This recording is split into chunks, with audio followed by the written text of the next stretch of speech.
මෙන්න මේ ගාන බලන්න. අපි ඊටාත්ම අහුවෙන ගාණක් රුපියල් 20න් 4න් එකක් වියදම් කළ පසු ඉතිරි මුදල. අපි බලමු 20න් එකක් කීයද 20න් 4 එකක් කීයද කියලා.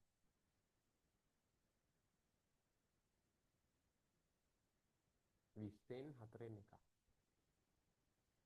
අපි දන්නවා මොකද්ද හල් ණයන්න කියන්නේ? හල් ණයන්න කියන්නේ ගුණ කියන්නේ.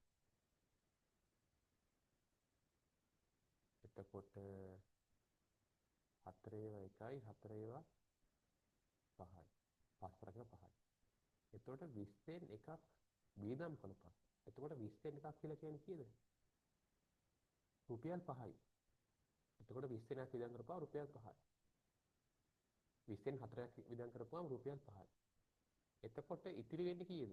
එතකොට අපි ගාව 20ක් තිබ්බා 5ක් වියදම් කළා රුපියල් 15ක් ඉතුරු වෙනවා. මේ ගාන හදන්න පුළුවන් තවත් ක්‍රමයක් තියෙනවා. 20න් 4න් එකක්නේ වියදම් කරන්නේ. එහෙනම් ඉතුරු කරන්නේ කීයක්ද?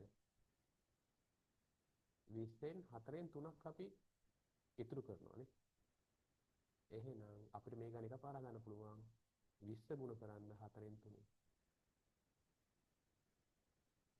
4 1යි 4 5යි 15යි. රුපියල් 15යි.